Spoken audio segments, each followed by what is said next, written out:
Ada jenis kelelahan yang tidak bisa disembuhkan dengan tidur. Kelelahan ini tidak ada di ototmu, dia ada di jiwamu. Kita menyebutnya profesionalitas, tapi seringkali itu hanyalah kata halus untuk sandiwara. Di Indonesia, kita mengenalnya dengan istilah sakral, ABS, asal Bapak senang.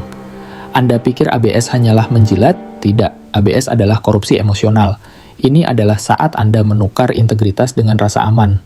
Dan harganya adalah kewarasan Anda. Sosiolog Arlie Hochschild menyebut ini emotional labor. Saat Anda harus memasukkan perasaan demi gaji, otak Anda mengalami korsleting. Mari kita bedah korsleting ini.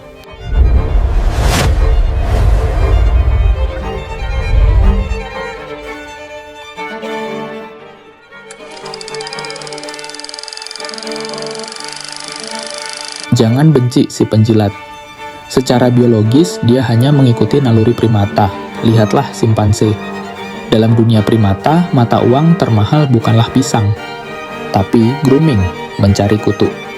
Simpanse dengan ranking rendah akan membersihkan kutu alpha male untuk mendapatkan perlindungan. Di kantor modern, kita tidak mencari kutu di kepala bos. Kita melakukan verbal grooming. Ide Bapak brilian. Siap Pak, laksanakan Pak. Saat seorang atasan yang tidak kompeten menerima ABS, otaknya banjir dopamin. Dia merasa valid, dia merasa aman. Dan si penjilat, dia mendapat payung perlindungan dari serangan predator lain. Jadi, ABS bukan anomali. Itu adalah strategi bertahan hidup bagi mereka yang miskin kompetensi. Jika kamu tidak punya taring, keahlian, kamu harus punya lidah yang manis.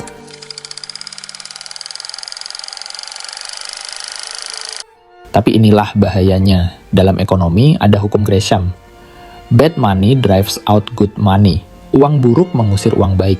Dalam budaya EBS, karyawan buruk mengusir karyawan baik.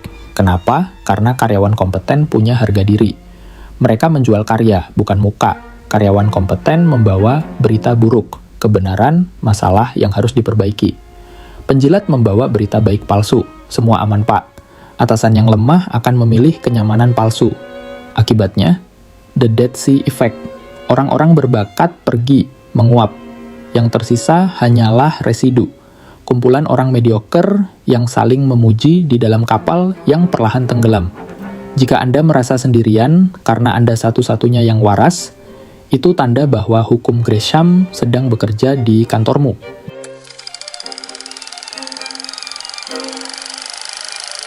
Mari kembali ke rasa lelahmu. Kenapa iya Pak, padahal hatimu bilang tidak, itu melelahkan.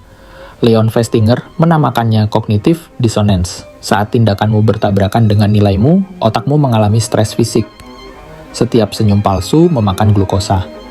Setiap anggukan palsu menaikkan kortisol, hormon stres. Anda tidak capek kerja.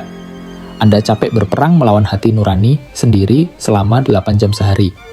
Itulah kenapa saat pulang ke rumah, Anda tidak punya energi lagi untuk keluarga atau hobi. Baterai Anda bocor untuk menyalakan lampu panggung sandiwara kantor.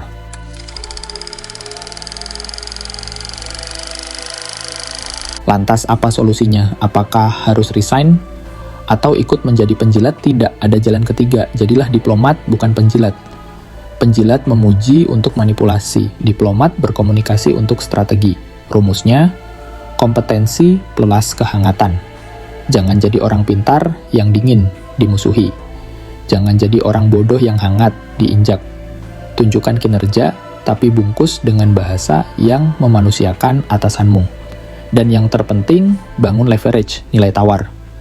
Buat dirimu begitu kompeten sehingga mereka butuh kamu, bukan kamu butuh mereka. Budaya ABS hanya bisa menyakiti mereka yang bergantung pada validasi atasan.